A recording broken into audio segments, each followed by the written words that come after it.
എല്ലാ പ്രിയപ്പെട്ടവർക്കും യേശുക്രിസ്തുവിൻ്റെ നാമത്തിൽ പ്രഭാത വന്ദനങ്ങൾ അറിയിക്കുന്നു. നമുക്ക് ഈ പ്രഭാതത്തിലും ദൈവസനയിൽ കടന്നു വരുവാൻ, ദൈവവചനം ചിന്തിക്കുവാൻ ദൈവം നൽകിയിട്ടുള്ള ഈ നല്ല സന്ദർഭത്തിനായി സ്തോത്രം ചെയ്യുന്നു. കഴിഞ്ഞ ദിവസം നമ്മൾ ചിന്തിച്ചു തുടങ്ങിയ വിഷയത്തിൻ്റെയോട് ചേർന്ന് ചില കാര്യങ്ങളും കൂടെ ഇന്ന് പകലിൽ നമ്മൾ ചിന്തിക്കുവാൻ പോവുകയാണ്. കഴിഞ്ഞ ദിവസം നമ്മൾ ചിന്തിച്ചത് യെരമ്യാ പ്രവചനത്തിൽ നിന്ന് യെരമ്യാവിനെ ദൈവം തൻ്റെ വേലയ്ക്ക് വേണ്ടി വിളിക്കുന്നതും യെരമ്യാവ് അതിനോട് വിസമ്മതം പറയുന്നതും, അതുപോലെ തന്നെ ചരിത്രപരമായ പശ്ചാത്തലത്തിൽ നിന്നുകൊണ്ട് യെരമ്യാവ് എന്തുകൊണ്ടാണ് ആ വിളിയോട് വിസമ്മതം പറയുവാൻ തയ്യാറായത് എന്ന് നമ്മൾ കാണുകയായിരുന്നു. ആ കാലഘട്ടത്തിൻ്റെ ചരിത്ര പശ്ചാത്തലമൊക്കെ നമ്മൾ ഒന്ന് ഓടിച്ചു കണ്ടതാണ്. യെരമ്യാവ് എന്തുകൊണ്ട് ദൈവം തന്നെ മാനസാന്തരത്തിൻ്റെ സന്ദേശം അറിയിക്കുവാൻ വിളിച്ചപ്പോൾ അതിനോട് വിസമ്മതം പറഞ്ഞതിൻ്റെ കാരണങ്ങൾ, ഒന്ന്, തനിക്ക് അറിവും പരിചയവുമില്ലാത്ത ഒരു ശുശ്രൂഷയ്ക്ക് വേണ്ടിയാണ് ദൈവം തന്നെ വിളിച്ചത്. തൻ്റെ പിതാവായ ഹിൽക്കിയാവ് പുരോഹിതനായിരുന്നു. പൗരോഹിത്യ ശുശ്രൂഷയ്ക്ക് വേണ്ടിയല്ല തന്നെ വിളിച്ചത്, പ്രവാചക ശുശ്രൂഷയ്ക്ക് വേണ്ടിയാണ്. അതുകൊണ്ട് തനിക്ക് അറിവും പരിചയവുമില്ലാത്തൊരു ശുശ്രൂഷയായതുകൊണ്ട് അതിനോട് വിസമ്മതം പറഞ്ഞു. രണ്ട്, ആ കാലഘട്ടത്തിൻ്റെ പ്രത്യേകത അത് അനാത്മീകരുടെ ഒരു കാലഘട്ടമായിരുന്നു. ദൈവജനത്തെ നയിച്ച രാജാക്കന്മാരും ആ കാലഘട്ടത്തിലെ ദൈവജനവും ഒരുപോലെ അനാത്മീകരായിരുന്നു. അതുകൊണ്ട് അനാത്മീകരെ കൊണ്ട് നിറഞ്ഞിരിക്കുന്ന ഒരു കാലഘട്ടത്തിൽ ആത്മീക ശുശ്രൂഷ ചെയ്യുക എന്നുള്ളത് വളരെ ശ്രമകരമായ ഒരു കാര്യമായിരുന്നു. മൂന്ന്, ആ കാലഘട്ടത്തിൻ്റെ പ്രത്യേകത, ആ കാലഘട്ടം അനുസരണത്തിനു പകരം മത്സരമുള്ള ഒരു കാലഘട്ടമായിരുന്നു. ദൈവിക സന്ദേശം അറിയിച്ചാലും അത് സ്വീകരിക്കുവാനോ അനുസരിക്കുവാനോ തയ്യാറല്ലാതെ ദൈവത്തോട് മത്സരിക്കുന്ന ഒരു വിഭാഗം ആ കാലഘട്ടത്തിലുണ്ടായിരുന്നു. അതുകൊണ്ട് യെരമ്യാവ് ചരിത്രപരമായി അങ്ങനെ ഒരു വസ്തുതയും തന്നെ അലട്ടുന്നുണ്ടായിരുന്നു. നാലാമതായി യെരമ്യാവ് അതിനോട് വിസമ്മതം പറയുവാൻ കാരണം, അനുതാപത്തിനു പകരം ആത്മീക പ്രവർത്തനങ്ങൾ നടത്തിയിരുന്ന ഒരു കാലഘട്ടമായിരുന്നു ആ കാലഘട്ടം. യോശിയാവിൻ്റെ കാലഘട്ടത്തിൽ ആത്മീകമായൊരു നവീകരണം ഉണ്ടായി. എന്നാൽ ആ നവീകരണം പൂർണ്ണഹൃദയത്തോടെ അവർ മടങ്ങി വരാതെ പ്രഹസനപരമായി ആത്മീക ശുശ്രൂഷകളൊക്കെ അവർ ചെയ്തുകൊണ്ടുവന്നിരുന്നു. അപ്പോൾ ഒരു ആന്തരികമായ മാറ്റമില്ലാതെ, അനുതാപമില്ലാതെ ആത്മീക പ്രവർത്തനം ചെയ്തിരുന്ന ഒരു കാലഘട്ടം. അങ്ങനെയുള്ളൊരു കാലഘട്ടത്തിൽ ജനത്തിനിടയിൽ ശുശ്രൂഷിക്കുക എന്ന് പറയുന്നത് വളരെ ശ്രമകരമാണ്. അഞ്ചാമതായി നമ്മൾ കണ്ടത്, അദ്ദേഹത്തെ വിളിക്കുവാൻ ദൈവം വിളിച്ച് അറിയിക്കുവാൻ ആവശ്യപ്പെട്ടിരുന്നത് അപകടകരമായൊരു സന്ദേശമായിരുന്നു. ദൈവജനത്തിൻ്റെ മേൽ വരുവാനുള്ള വലിയ ന്യായവിധിയെക്കുറിച്ചുള്ള സന്ദേശമായിരുന്നു പ്രവാചകൻ അറിയിക്കേണ്ടിരുന്നത്. പ്രവാചകൻ അറിയാം, ഇങ്ങനൊരു സന്ദേശം ജനത്തിനു മുമ്പാകെ അറിയിച്ചു കഴിഞ്ഞാൽ തനിക്ക് പ്രതിസന്ധി ഉണ്ടാകും എന്ന് തനിക്കറിയാമായിരുന്നു. ആറാമത്തെ കാര്യം നമ്മൾ കണ്ടത്, ആദർശത്തിനു പകരം അധികാരമാറ്റം നടത്തിയിരുന്ന ഒരു കാലഘട്ടമായിരുന്നു ആ കാലഘട്ടം. ആദർശങ്ങൾ ചുരുങ്ങിയ കാലഘട്ടത്തിനുള്ളിൽ അനേക രാജാക്കന്മാർ അധികാരത്തിലെത്തി. ഓരോരോ രാജാക്കന്മാരും അധികാരത്തിലെത്തിയപ്പോൾ മാറ്റമുണ്ടാകുമെന്നുള്ള പ്രതീക്ഷ തങ്ങൾക്കുണ്ടായിരുന്നു. എന്നാൽ ആരും ആ പ്രതീക്ഷയ്ക്കൊത്തവണ്ണം ഉയർന്നില്ല. ആ രാജാക്കന്മാർ വീണ്ടും അവരെ പാപത്തിലേക്ക് നയിക്കുക മാത്രമാണ് ചെയ്തത്. അതുകൊണ്ട് അവർ ആദർശങ്ങളിലേക്ക്, ദൈവവചനത്തിലേക്ക് മടങ്ങി വരാതെ അധികാരികളെ മാറ്റി മാറ്റി പരീക്ഷിച്ചു. അത് അങ്ങനെ ഒരു കാലഘട്ടമായിരുന്നു ആ കാലഘട്ടം. മാത്രവുമല്ല, മറ്റൊരു കാര്യം നമ്മൾ കണ്ടത്, ആ കാലഘട്ടം അടിമത്വത്തിലേക്ക് അടുത്തിരുന്ന ഒരു കാലഘട്ടമാണ്. വടക്കേ രാജ്യത്ത് അസീറിന്റെ അടിമത്വത്തിന് മുമ്പ് ആമോസ് പ്രവചിച്ചതുപോലെ ഇങ്ങ് തെക്കേ രാജ്യമായ യഹൂദയോട് ബാബിലോണിയ പ്രവാസത്തിന് മുമ്പ് യെരമ്യാവിനെ വിളിക്കുകയാണ്. അപ്പോൾ അടിമത്വത്തിലേക്ക് പോകുന്നത്, തൻ്റെ ജനം ന്യായവിധിയിലേക്ക് പോകുന്നത് കാണേണ്ടി വരുമെന്നുള്ള ആ ഭാരവും യെരമ്യാവിനുണ്ടായിരുന്നു. അങ്ങനെ ഒഴികഴിവുകളൊക്കെ യെരമ്യാവ് ചരിത്രപരമായും വ്യക്തിപരമായും ഒക്കെ പറയുന്നു. തനിക്ക് സംസാരിക്കുവാൻ കഴിവില്ല, താൻ ബാലനാണ് എന്നൊക്കെ പറഞ്ഞിരിക്കുന്ന യെരമ്യാവിനോട് ദൈവം പറയാണ്, അധൈര്യപ്പെടാതെ നീ ആത്മീയ ശുശ്രൂഷ ചെയ്യുക എന്ന് യെരമ്യാവിനോട് പറയുകയാണ്. അതിന് 3 ഉറപ്പുകൾ യെരമ്യാവിന് നൽകുന്നു. ഞാൻ നിന്നെ തിരഞ്ഞെടുത്തിരിക്കുന്നു, ഞാൻ നിന്നോടുകൂടെയുണ്ട്, നീ അറിയിക്കുവാൻ പോകുന്ന എൻ്റെ വചനമാണ്. ഇത്രയും കാര്യങ്ങൾ യെരമ്യാവിനോട് ദൈവം പറഞ്ഞു കഴിഞ്ഞപ്പോൾ 2-ാം അധ്യായത്തിലേക്ക് നമ്മൾ ഇന്ന് കടന്നു വരുന്നു. അവിടെ നമ്മൾ വ്യത്യസ്തനായ ഒരു യെരമ്യാവിനെ കാണുകയാണ്. ദൈവം തൻ്റെ വേലയ്ക്ക് വേണ്ടി വിളിച്ചപ്പോൾ മടിയും വിസമ്മതവും ഒക്കെ പറഞ്ഞു നിന്ന ഒരു പ്രവാചകനെ അല്ല നമ്മൾ തുടർന്ന് കാണുവാനായിട്ട് പോകുന്നത്. വളരെ ദൈവവിളിയോട് ക്രിയാത്മകമായി പ്രതികരിച്ച് ദൈവിക സന്ദേശം, മാനസാന്തരത്തിൻ്റെ മടങ്ങിവരവിൻ്റെ സന്ദേശം ജനത്തോട് അറിയിക്കുന്ന പ്രവാചകനെയാണ് നമ്മൾ കാണുന്നത്. 1-ാം അധ്യായത്തിൽ വിളിയും വിസമ്മതവും നമ്മൾ കാണുന്നു. 2-ാം അധ്യായത്തിൽ ദൈവജനത്തെ വിശുദ്ധിയിലേക്കും വേർപാടിലേക്കും വിളിക്കുന്ന പ്രവാചകനെയാണ് നമ്മൾ കാണുന്നത്. ദൈവജനത്തെ വിശുദ്ധിയിലേക്കും വേർപാടിലേക്കും വിളിക്കുന്നവനായ ഒരു ദൈവം. പ്രവാചക സന്ദേശം യെരമ്യാവിന് കൊടുക്കാൻ, യെരമ്യാവിന് വിളിച്ചത് തന്നെ അതാണ്. മാനസാന്തരത്തിലേക്കും മടങ്ങിവരവിലേക്കും ദൈവജനത്തെ നയിക്കുവാൻ വേണ്ടി ആണ് പ്രവാചകനെ ദൈവം വിളിക്കുവാനിടയായത്. അപ്പോൾ 1-ാം അധ്യായത്തിൽ ദൈവം യെരമ്യാവിനെ വിളിക്കുന്നു. യെരമ്യാവ് അതിനോട് വിസമ്മതം പറയുന്നു. എന്നാൽ പിന്നീട് താൻ തന്നെ ദൈവിക വേലയ്ക്ക് വേണ്ടി സമർപ്പിക്കുന്നു. 2-ാം അധ്യായത്തിലെ വിഷയമെന്ന് പറയുന്നത് ദൈവം തൻ്റെ ജനത്തെ വിശുദ്ധിയിലേക്കും വേർപാടിലേക്കും വിളിക്കുകയാണ്. ഒന്ന് യെരമ്യാവിനെ വിളിക്കുന്നു, ഇവിടെ 2-ാം അധ്യായത്തിൽ ദൈവം തൻ്റെ ജനത്തെ വിളിക്കുകയാണ്. ഇന്നലെ ഞാനൊന്നു പരാമർശിച്ചു പോയതാണ് ഇതിൻ്റെ ചരിത്ര പശ്ചാത്തലമെങ്കിലും ഈ 2-ാം അധ്യായം ഒന്ന് മനസ്സിലാക്കേണ്ട ഒരു ലഘു ചരിത്ര പശ്ചാത്തലം കൂടെ നമുക്ക് ആവശ്യമാണ്. നമ്മൾ 1-ാം അധ്യായത്തിൽ നമ്മൾ വായിക്കുന്നത് ഇങ്ങനെയാണ്: യെരമ്യാവിൻ്റെ ശുശ്രൂഷയ്ക്ക് അല്ലെങ്കിൽ യെരമ്യാവിനെ ദൈവം വേലയ്ക്ക് വേണ്ടി വിളിക്കുന്നത് അവന് യഹൂദ രാജാവായി ആമോൻ്റെ മകനായി യോശിയാവിൻ്റെ കാലത്ത് അവൻ്റെ വാഴ്ചയുടെ 13-ാം ആണ്ടിൽ യഹോവയുടെ അരുളപ്പാടുണ്ടായി. അതായത് യോശിയാവ് എന്ന് പറയുന്ന യുവരാജാവിൻ്റെ കാലഘട്ടത്തിൽ അദ്ദേഹത്തിൻ്റെ വാഴ്ചയുടെ 13-ാം ആണ്ടിലാണ് ദൈവം യെരമ്യാവിനെ തൻ്റെ വേലയ്ക്ക് വേണ്ടി പ്രവാചക ശുശ്രൂഷയ്ക്ക് വേണ്ടി വിളിക്കുന്നത്. യോശിയാവിൻ്റെ കാലഘട്ടം നമ്മൾക്കറിയാം. അദ്ദേഹത്തിൻ്റെ പിതാമഹനായിരുന്ന മനശ്ശെ ദൈവത്തെ അറിയാതെ ആത്മീക അധപ്പതനത്തിലൂടെ ദൈവജനത്തെ നയിച്ച ഒരു വ്യക്തിയാണ്. അദ്ദേഹത്തിൻ്റെ കാലഘട്ടത്തിലാണ് യെരമ്യാവിൻ്റെ ജനനമെന്ന് പറയുന്നത്. പിന്നീട് മനശ്ശെയുടെ മകനായ ആമോൻ, അദ്ദേഹവും വളരെ മോശമായി ദൈവജനത്തെ നയിച്ച ഒരു രാജാവാണ്. അദ്ദേഹത്തിൻ്റെ കാലഘട്ടവും ഭരണവുമൊക്കെ യെരമ്യാവ് കണ്ട് വളർന്ന വ്യക്തിയാണ്. അതിനുശേഷം ഈ 2 മനശ്ശെയും അതുപോലെ തന്നെ ആമോനുമൊക്കെ ദൈവത്തെ അറിയാതെ ജീവിച്ചു. എന്നാൽ ആമോൻ്റെ മകനായ യോശിയാവ് ഇസ്രയേലിൽ യഹൂദയിൽ ഒരു വലിയ ആത്മീക നവീകരണം കൊണ്ടുവന്നു. അത് നമ്മൾ ഇന്നലെ ഒന്ന് പരാമർശിച്ചു പോയതാണ്. ആ ആത്മീക നവീകരണം അധിക നാൾ നിന്നില്ല. കാരണം അവർ ദൈവത്തിങ്കിലേക്ക് മടങ്ങി വന്നുവെങ്കിലും ആ മടങ്ങി വരവ് എങ്ങനെയായിരുന്നില്ല? ഹൃദയപൂർവമായിരുന്നില്ല. ഒരു പെരിഫറലായ പൊതുവെയുള്ള പുറമേയുള്ള ചില ആത്മീക മണ്ഡലത്തിലുള്ള പ്രവർത്തനങ്ങൾ മാത്രമായി അത് മാറി അകമേ ഒരു മാറ്റവുമില്ലാതെ അനുതാപമില്ലാതെ അവർ മുമ്പോട്ട് വരുവാനായിട്ടിടയായിത്തീർന്നു. അങ്ങനെയുള്ള ഈ കാലഘട്ടത്തിൽ ദൈവം പ്രവാചകനിലൂടെ പറയുകയാണ്. ആ കാലഘട്ടത്തിൽ ഉണ്ടായിരുന്ന ആത്മീകമായ നവീകരണമൊക്കെ ഉണ്ടായി. യോശിയാവ് കുറേ കാര്യങ്ങളൊക്കെ ചെയ്തു. എങ്കിലും യോശിയാവ് മരിച്ചതിന് ശേഷം ദൈവജനം വീണ്ടും ഈ പാപത്തിൻ്റെ വഴിയിലൂടെ പോകുവാനിടയായി തീർന്നു.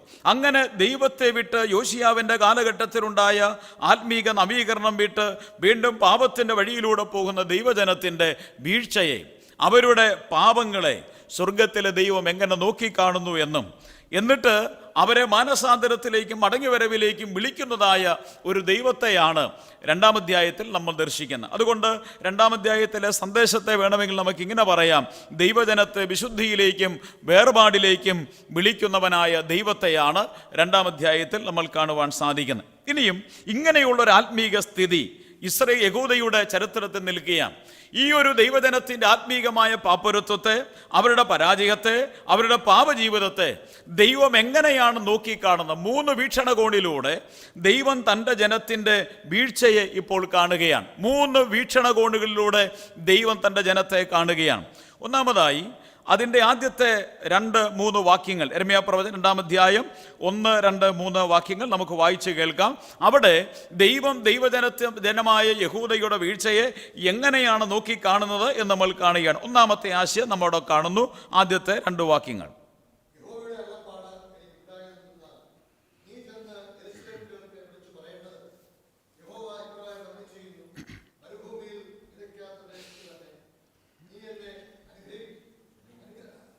അനുഗമിച്ച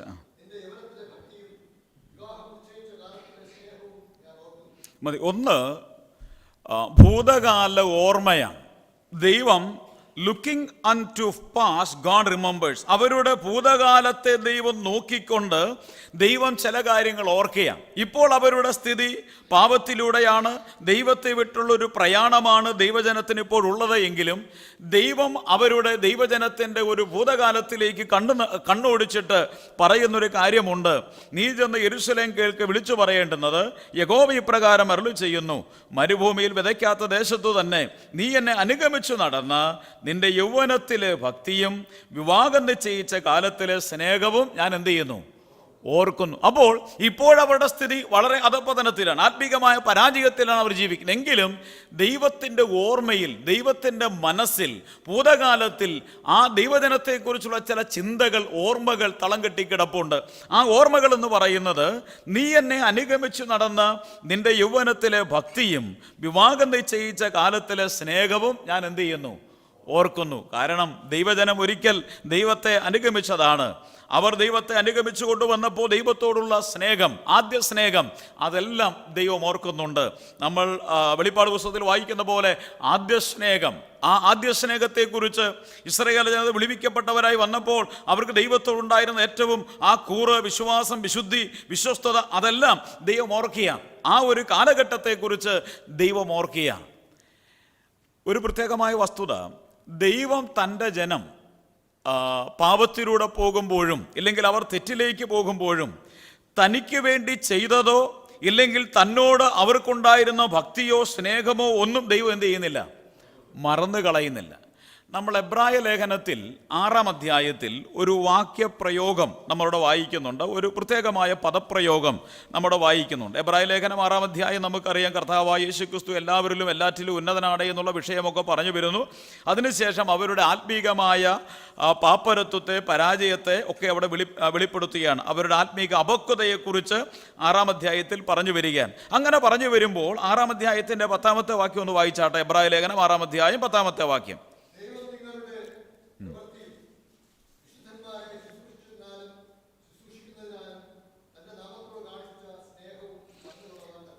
അനീതിയുള്ളവനല്ല. ഞാൻ പറഞ്ഞു, ഇതിൻ്റെ ഒരു പശ്ചാത്തലം നമ്മൾ പരിശോധിക്കുമ്പോൾ ദൈവജനത്തിൻ്റെ ആത്മീകമായ അപക്വതയെക്കുറിച്ച് 5-ാം അധ്യായത്തിൽ പറഞ്ഞു വരുമ്പോൾ കർത്താവായ യേശുക്രിസ്തുവിൻ്റെ പൗരോഹിത്യത്തെക്കുറിച്ച്, മൽക്കീസദേക്കിൻ്റെ ക്രമപ്രകാരമുള്ള പൗരോഹിത്യത്തെക്കുറിച്ച് പലതും എനിക്ക് പറയുവാനുണ്ട്. എന്നാൽ ഞാനിപ്പോൾ അത് പറഞ്ഞാൽ നിങ്ങൾക്കത് മനസ്സിലാകിയില്ല.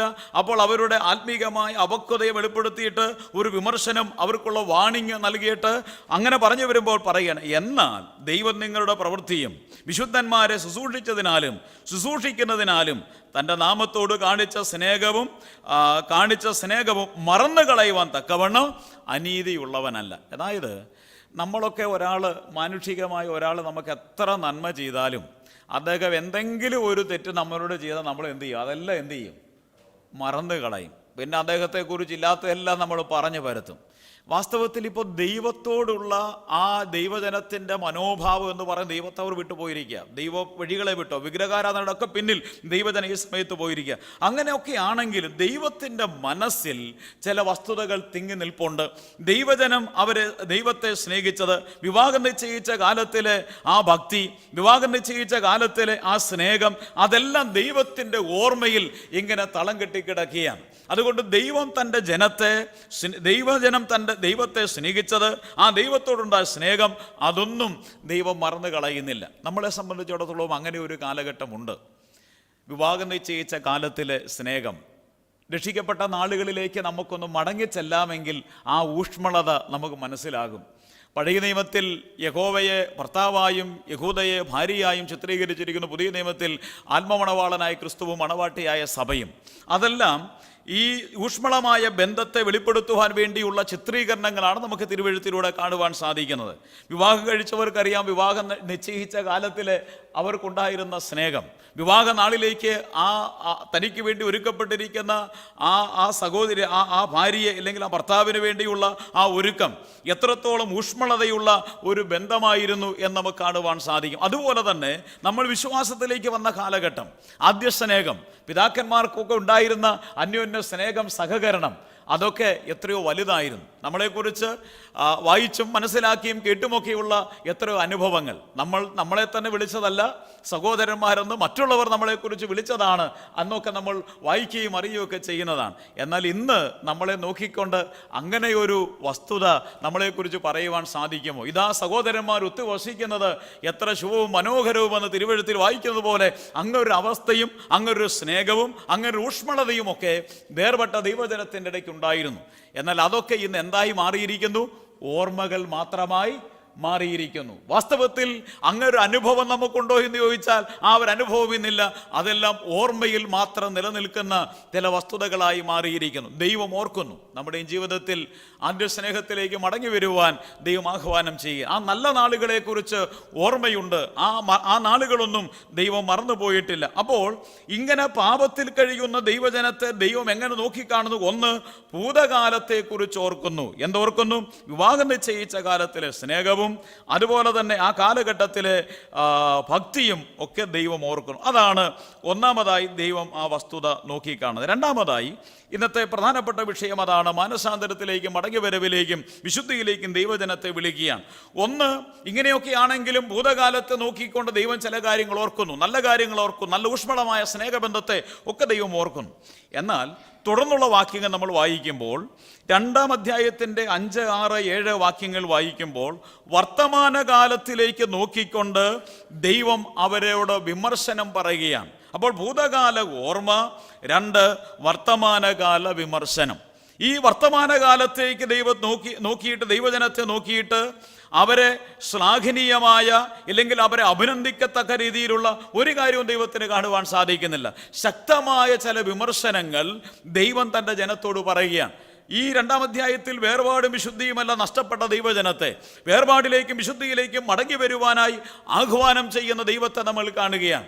വേർപാടും വിശുദ്ധിയുമല്ല നഷ്ടപ്പെട്ടു പോകുന്ന ദൈവജനം ഒരു കാലത്തിൽ ദൈവത്തോടുള്ള സ്നേഹവും ഭക്തിയും ഒക്കെ ദൈവം ഓർത്ത് അതൊക്കെ അയവിറക്കുമ്പോൾ തന്നെ വർത്തമാനകാലത്തെ നോക്കിക്കൊണ്ട് അവരെക്കുറിച്ച് നല്ലതൊന്നും ദൈവത്തിന് പറയുവാനില്ല. ഓർമ്മയിൽ മാത്രം ചില നല്ല കാര്യങ്ങളുണ്ട്. വർത്തമാനകാലത്തെ നോക്കിക്കൊണ്ട് ദൈവം അവരെ വിമർശിക്കുന്നതായി നമ്മൾ വായിക്കുന്നു. Looking at the present, God rebukes. വർത്തമാനകാലത്തെ നോക്കിക്കൊണ്ട് ദൈവം അവരെ വിമർശിക്കുകയാണ്, അവരോട് ശക്തമായ ഭാഷയിൽ സംസാരിക്കുകയാണ്.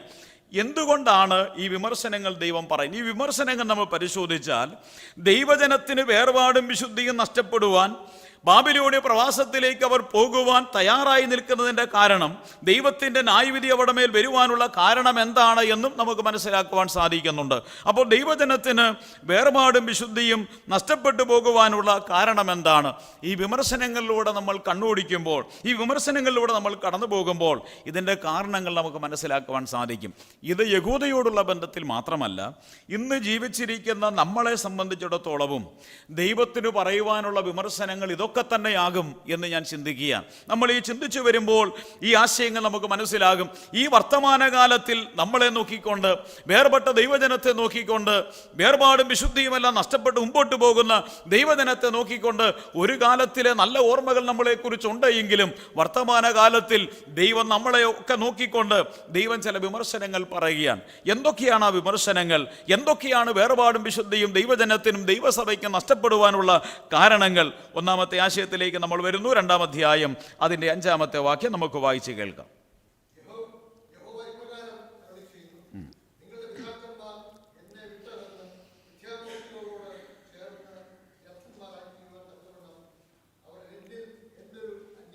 മതി. ഒന്നാമത്തെ വിമർശനം നിങ്ങൾ എന്നോട് കൂടെ ഉണ്ട് എന്ന് ഞാൻ വിചാരിക്കുകയാണ്.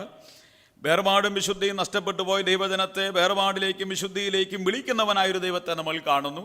ആ വേർപാടും വിശുദ്ധിയും നഷ്ടപ്പെട്ടു പോയ ദൈവജനത്തെ ദൈവം എങ്ങനെ നോക്കി കാണുന്നു നമ്മൾ കാണുകയാണ്. 1 ഭൂതകാല ഓർമ്മ, 2 വർത്തമാനകാല വിമർശനങ്ങൾ. ഈ വിമർശനങ്ങൾ പരിശോധിക്കുമ്പോൾ എന്തുകൊണ്ടാണ് ദൈവജനത്തിന് വേർപാടും വിശുദ്ധിയും നഷ്ടപ്പെട്ടത് എന്ന് നമ്മൾ മനസ്സിലാക്കിയാണ്.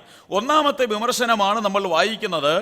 5-ാമത്തെ വാക്യത്തിൽ യഹോവ ഇപ്രകാരം അരുളി ചെയ്യുന്നു, നിങ്ങളുടെ പിതാക്കന്മാർ എന്നെ വിട്ടകന്ന് മിഥ്യാമൂർത്തികളോട് ചേർന്നു. ഒന്നാമത്തെ ആശയം, ദൈവം പറയുന്ന വിമർശനം എന്ന് പറയുന്നത്, ഇല്ലെങ്കിൽ അവർക്ക് വേർപാടും വിശുദ്ധിയും നഷ്ടപ്പെടുവാനുള്ള കാരണമെന്ന് പറയുന്നത് പിതാക്കന്മാർ ദൈവത്തെ മറന്നുകളഞ്ഞു എന്നുള്ളതാണ്.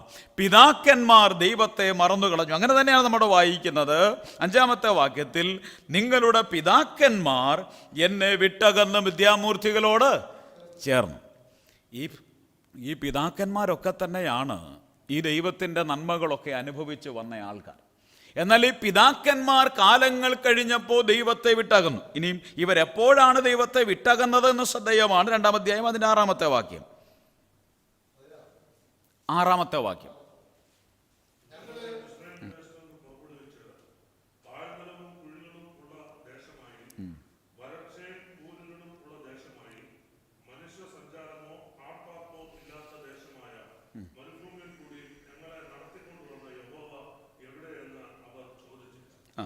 7-ാമത്തെ വാക്യം.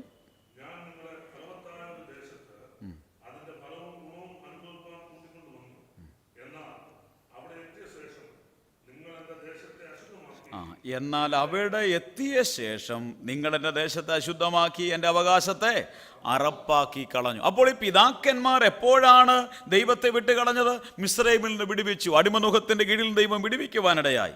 പിന്നീട് മരുഭൂമിയിൽ മന്നയെ കൊടുത്ത്, പാറയപ്പെടുന്ന വെള്ളം കൊടുത്ത്, അത്ഭുതങ്ങളുടെയും അടയാളങ്ങളുടെയും അകമ്പടിയോടുകൂടെ ദൈവജനത്തെ അനുഗ്രഹീതമായ കനാൻ ദേശത്തേക്ക് കൊണ്ടുവരുവാനിടയായി. അവിടെ വന്ന് ദൈവത്തിൻ്റെ നന്മകളും അനുഗ്രഹങ്ങളും എല്ലാം പ്രാപിച്ചു കഴിഞ്ഞപ്പോൾ അവിടെ എത്തിയ ശേഷം നിങ്ങൾ എൻ്റെ ദേശത്തെ അശുദ്ധമാക്കി. അപ്പോൾ എപ്പോഴാണ് പിതാക്കന്മാർ ദൈവത്തെ വിട്ടുകളഞ്ഞതെന്ന് ചോദിച്ചാൽ, അനുഗ്രഹങ്ങൾ പ്രാപിച്ചു കഴിഞ്ഞപ്പോൾ അവരെന്ത് ചെയ്തു?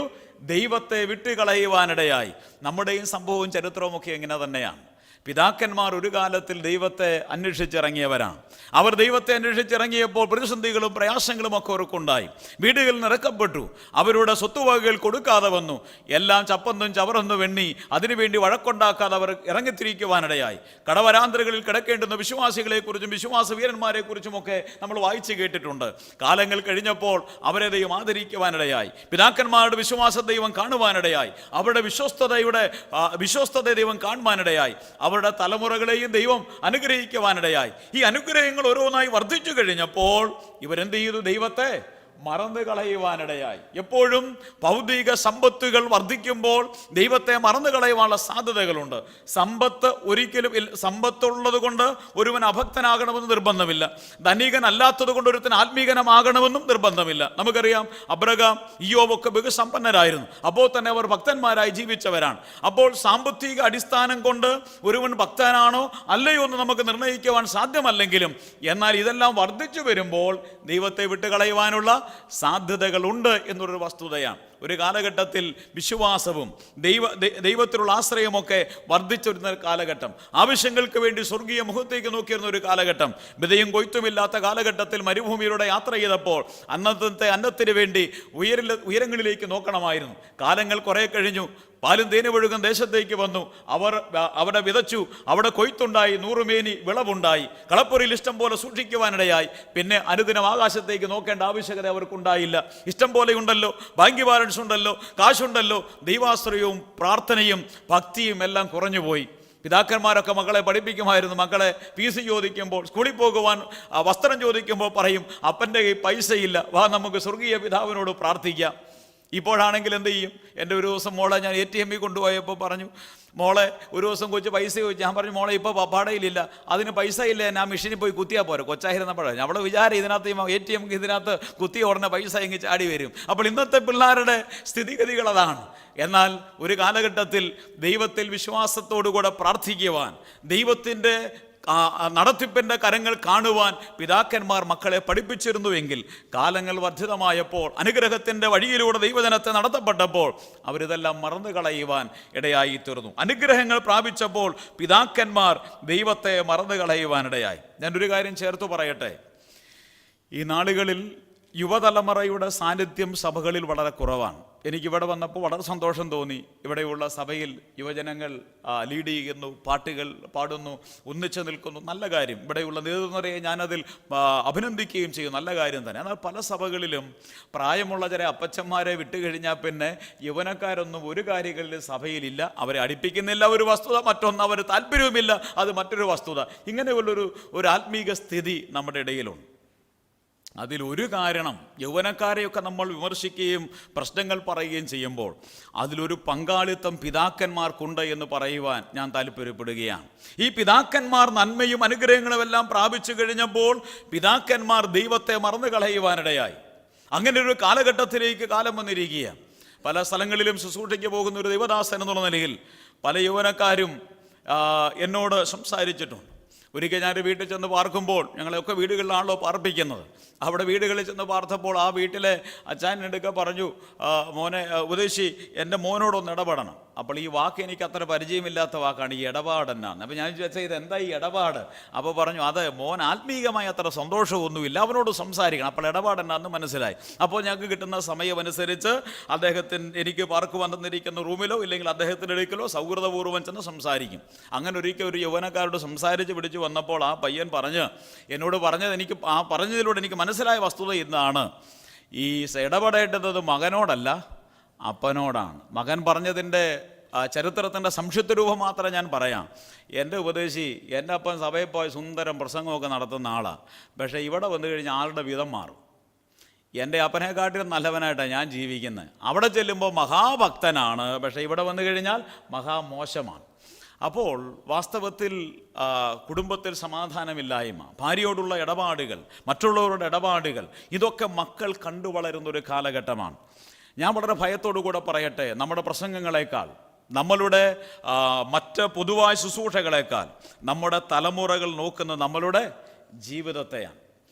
എൻ്റെ ജീവിതത്തിൽ വലിയൊരു ചാട്ടുളി പോലെ എൻ്റെ കുഞ്ഞു ചോദിച്ചൊരു ചോദ്യം ഇപ്പോഴും എൻ്റെ ഹൃദയത്തിൽ ഒരു പേടിയായിട്ട് തന്നെ കിടക്കും. ഭയത്തോടു കൂടെ തന്നെ ഞാൻ പറയുന്നത്. അവൾക്ക് ഏതാണ്ടൊരു 4 വയസ്സ് പ്രായമുള്ള സമയം. ഞാൻ താമസിക്കുന്ന സ്ഥലം കത്തോലിക്കരൊക്കെ തിങ്ങിപ്പാർക്കുന്ന ഒരു സ്ഥലമാണ്. അപ്പോൾ അച്ചു, ഹെലന എന്നൊക്കെ പറയുന്ന പിള്ളേർ എൻ്റെ മോളെക്കാട്ടിലും 1-2 വയസ്സൊക്കെ പ്രായമുള്ള പിള്ളേർ വീട്ടിൽ വന്ന് കളിയൊക്കെ നടത്തിക്കൊണ്ടിരിക്കുന്ന സമയം. അപ്പോൾ ഞാൻ പലപ്പോഴും വീക്ഷിച്ചു, ഇവൾ കളിച്ചുകൊണ്ടിരിക്കുമ്പോൾ എൻ്റെ മോള് അവരെ എടി പോടി എന്നൊക്കെ വിളിക്കുന്നത് കേട്ടു. ഒരു കൊളോക്കിയൽ ഭാഷയിൽ അങ്ങനെ ആവേശത്തിൽ വിളിക്കുന്നതാണ്. ഇതെല്ലാം കഴിഞ്ഞ് ഞാൻ അവളെ വീട്ടിൽ തനിയുള്ളപ്പോൾ അവളെ എൻ്റെ മടിയിൽ വിളിച്ചിരുത്തിട്ട് ചോദിച്ചു, മോളെ പറഞ്ഞു, നീ അങ്ങനെ ആരെയും എടി പോടി എന്നൊന്നും വിളിക്കരുത്. അപ്പോൾ അവൾ ചോദിച്ചു, അതെന്താ പപ്പ അതിൻ്റെ കാര്യം? ഞാൻ പറഞ്ഞു, ദൈവമക്കൾ നല്ല സംസ്കാരം നമുക്കുണ്ടാകണം, പ്രായമുള്ളവരെ നമ്മൾ ബഹുമാനിക്കണം. നിന്നെക്കാട്ടിലും പ്രായമുള്ളവരാണെങ്കിൽ നീ അവരെ ചേച്ചി എന്ന് വിളിച്ചാൽ മതി. അല്ല, പ്രായം കുറഞ്ഞവരാണെങ്കിൽ എടി പോടി സംസ്കാരം നല്ലതല്ല, നീ അവരുടെ പേര് വിളിച്ചാൽ മതി. അപ്പോൾ കൊച്ചു പറഞ്ഞു, പപ്പ ഞാൻ അങ്ങനെ ചെയ്യാമെന്നൊക്കെ അവൾ പറഞ്ഞു.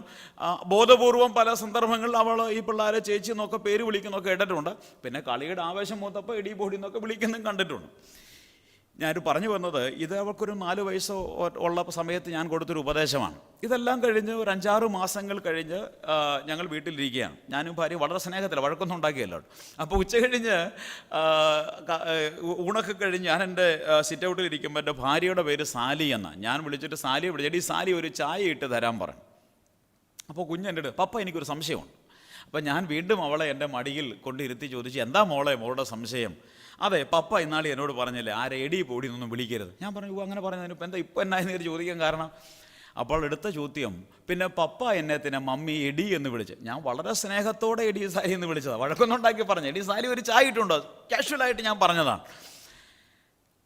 ഞാൻ അവളോട് ഉപദേശിയാണല്ലോ, ഒന്ന് ന്യായീകരിക്കാനൊക്കെ ശ്രമിച്ചു. അത് പപ്പയുടെ ഭാര്യയല്ലേ, പപ്പയെക്കാട്ടിൽ ഇളയതല്ലേ, അതുകൊണ്ടാണ് വിളിച്ചത്. അപ്പോൾ പറഞ്ഞു, പ്രായം കുറവാണെങ്കിലും എടി പോടി എന്ന് വിളിക്കേണ്ട, പേര് വിളിച്ചാൽ മതി എന്നല്ലേ പപ്പ എന്നോട് പറഞ്ഞത്.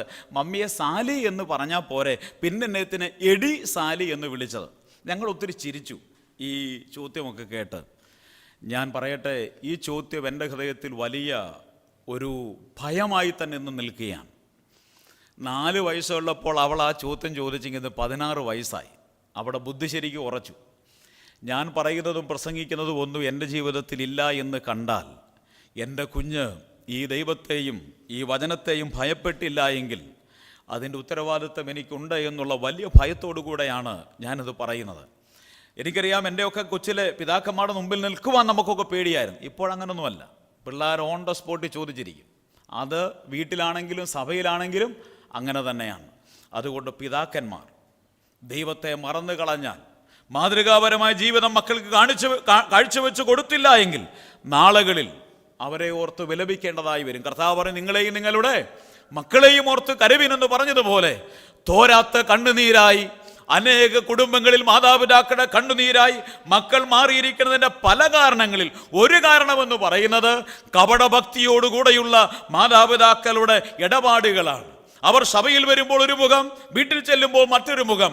ഇതെല്ലാം കണ്ടു വളരുന്ന തലമുറകൾ ദൈവത്തെ മറന്നുപോയാൽ അതിൻ്റെ വില നമ്മൾ കൊടുക്കേണ്ടതായി വരും. അതുകൊണ്ട് മാതാപിതാക്കളോട് സ്നേഹത്തോടെയും ഭയത്തോടു കൂടെ ഓർക്കട്ടെ, പിതാക്കന്മാർ ദൈവത്തെ മറന്നു കളഞ്ഞു എന്നുള്ള വിമർശനം ഇസ്രായേൽ യഹൂദയെക്കുറിച്ച് ദൈവം പറഞ്ഞതുപോലെ നമ്മളെക്കുറിച്ച് പറയുവാൻ ഇടയാകാതിരിക്കട്ടെ.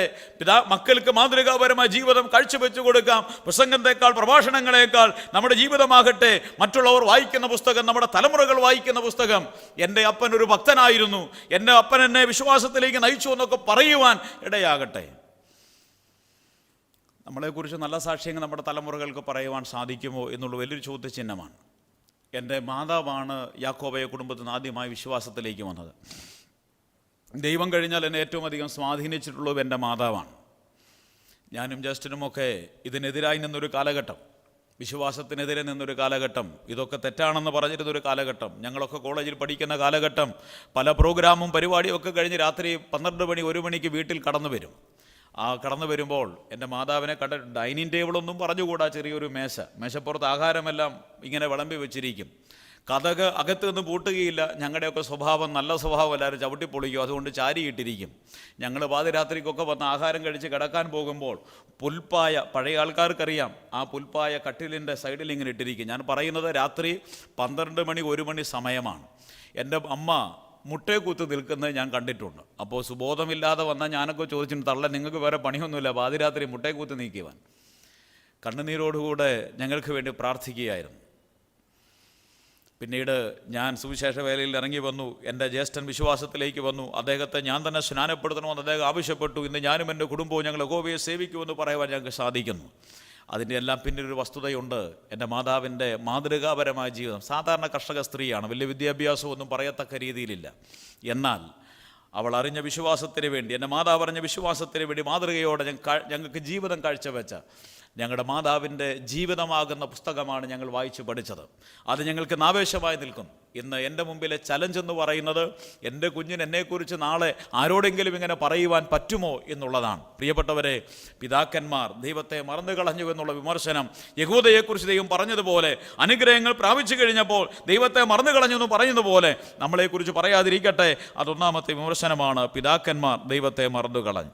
രണ്ടാമത്തെ കാരണം, രണ്ടാമത്തെ വിമർശനം നമ്മൾ വായിക്കുന്നത് 3-ാം അധ്യായത്തിൻ്റെ 13-ാമത്തെ വാക്യത്തിലാണ്. 3-ാം അധ്യായം 13-ാമത്തെ വാക്യം.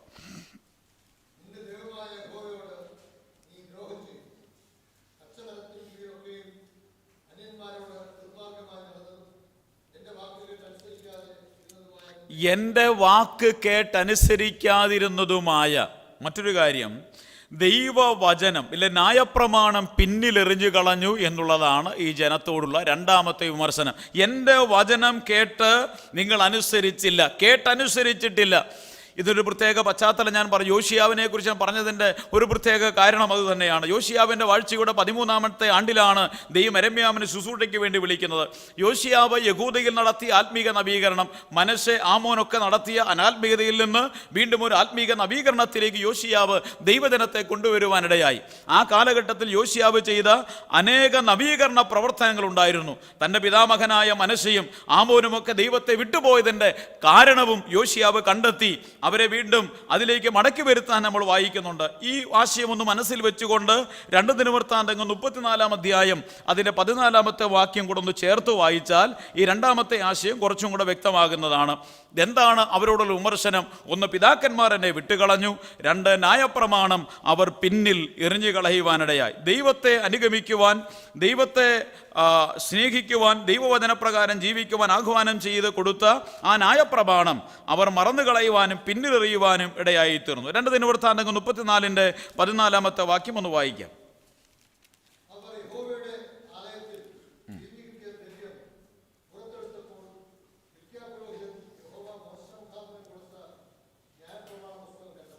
മതി. ഇവിടെ നമ്മൾ വായിക്കുന്നത് മോശ അവർ യഹോവയുടെ ആലയത്തിൽ പിരിഞ്ഞു കിട്ടിയ ദ്രവ്യം പുറത്തെടുത്തപ്പോൾ ഹിൽക്കിയാ പുരോഹിതൻ യഹോവ മോശ മുഖാന്തരം കൊടുത്ത ന്യായപ്രമാണ പുസ്തകം കണ്ടെത്തി. ഇവിടുത്തെ വിഷയം നമുക്കറിയാം. യോശിയാവ് എന്ന് പറയുന്ന യുവരാജാവ് യഹൂദയിൽ ആത്മീക നവീകരണം കൊണ്ടുവരികയാണ്. അദ്ദേഹം ഒത്തിരി കാര്യങ്ങൾ ചെയ്തു.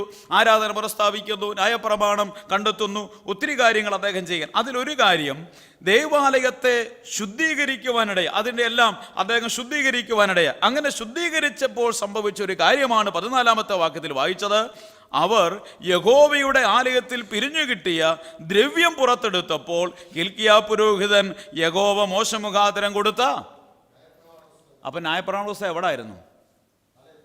ആലയത്തിലായിരുന്നു. മാത്രമല്ല, എന്നാ പുറത്തെടുത്തപ്പോൾ ഇത് കണ്ടെത്തിയേ? ദ്രവ്യത്തിന്റെ അടിയിലായിരുന്നു. ന്യായപ്രമാണ പുസ്തകം ഹിൽക്കിയാ പുരോഹിതൻ യഹോവയുടെ ആലയത്തിൽ പിരിഞ്ഞു കിട്ടിയ ദ്രവ്യം പുറത്തെടുത്തപ്പോൾ ദേവാലയം ശുദ്ധീകരിക്കുന്ന ചരിത്ര പശ്ചാത്തലമാണ്. യോശിയാവ് രാജാവായി തീർന്നപ്പോൾ, ആത്മീക നവീകരണം കൊണ്ടുവന്നപ്പോൾ, തൻ്റെ പിതാമകനും പിതാവുമെല്ലാം ദൈവത്തെ അറിയാതെ ഒരു മതവൽക്കരണം ചെയ്ത്, അല്ലെങ്കിൽ ഒരു വ്യവസായവൽക്കരണം ചെയ്ത് അതിനെ മുമ്പോട്ട് പോയപ്പോൾ ആ കാലഘട്ടത്തിൽ ഒരു കാരണം യോശിയാവ് കണ്ടെത്തി. നമ്മൾ അനുഗമിക്കുവാൻ, നമ്മൾ അനുസരിക്കുവാൻ ദൈവം ഒരു പ്രമാണം നൽകിയിട്ടുണ്ട്. ആ പ്രമാണം അനുസരിക്കുന്നതാണ് കുഴപ്പമെന്ന് യോശിയാവ് കണ്ടെത്തി. ന്യായപ്രമാണ പുസ്തകം കണ്ടെത്തി. അത് വായിക്കുകയും മാനസാന്തരപ്പെടുകയും ചെയ്യുന്ന യോശിയാവിനെ നമ്മൾ വായിക്കുകയാണ്. നമ്മൾ വായിക്കുന്ന എങ്ങനെയാണ്? ദ്രവ്യം പുറത്തെടുത്തപ്പോൾ യഹോവ ഹിൽക്കിയാ പുരോഹിതൻ മുഖാന്തരം കൊടുത്ത ന്യായപ്രമാണം കണ്ടെത്തി എന്ന് പറഞ്ഞാൽ, ന്യായപ്രമാണം പണ്ടേ ഉള്ളത്, മോശയുടെ കാലത്ത് കിട്ടിയത്. ഈ മനശ്ശെയുടെയും ആമോന്റെ ഒക്കെ കാലഘട്ടത്തിലുണ്ടായി. എന്നാൽ അവർ ദൈവത്തെ അറിയാതെ വിഗ്രഹാരാധനയിലൊക്കെ പോയതിന്റെ കാരണം, വേർപാട് വിശുദ്ധി നഷ്ടപ്പെട്ടതിന്റെ കാരണം ഈ ന്യായപ്രമാണം അവർ പിന്നിൽ എറിഞ്ഞു കളഞ്ഞു എന്നുള്ളതാണ്. പ്രിയപ്പെട്ടവരെ, ന്യായപ്രമാണം പിന്നിൽ എറിഞ്ഞു കളഞ്ഞാൽ ഇതൊക്കെ സംഭവിക്കും. ഞാൻ ഇന്നലെ പറഞ്ഞു, ആദർശങ്ങൾക്ക് പകരം അധികാരമാറ്റമെന്ന് പറഞ്ഞതുപോലെ ആദർശങ്ങളെല്ലാം കാറ്റിൽ പറത്തി. ഇപ്പോൾ വാഴുന്നത് എന്തായി മാറി? പണം വാഴുവാൻ തുടങ്ങി. പണത്തിൻ്റെ മീതെ പരുന്തും പറക്കിയില്ല എന്ന് പറഞ്ഞതുപോലെ പ്രമാണമൊന്നും ഇപ്പോൾ ആർക്കും കേൾക്കാനായിട്ടില്ല. ഇപ്പോൾ ആൾക്കാരോടൊക്കെ സഭയിൽ എന്തെങ്കിലും കാര്യം, അത് ബ്രദറെ ദൈവം എൻ്റെ ഉപദേശിച്ച് നടക്കുന്ന കാര്യമൊന്നുമില്ല. പണ്ട് സൈമൺ സാറിൻ്റെ ഒക്കെ കാരണം, ഇപ്പോൾ ഒന്നും നടക്കുന്ന കാര്യമല്ല. അപ്പോൾ ഈ പ്രമാണമനുസരിക്കുവാൻ, വേദപുസ്തകത്തിൻ്റെ നിബന്ധനകൾ അനുസരിക്കുവാൻ, അതിൻ പ്രകാരം ജീവിക്കുവാൻ ഇന്ന് ജനം തയ്യാറല്ലാതിരിക്കുന്നു.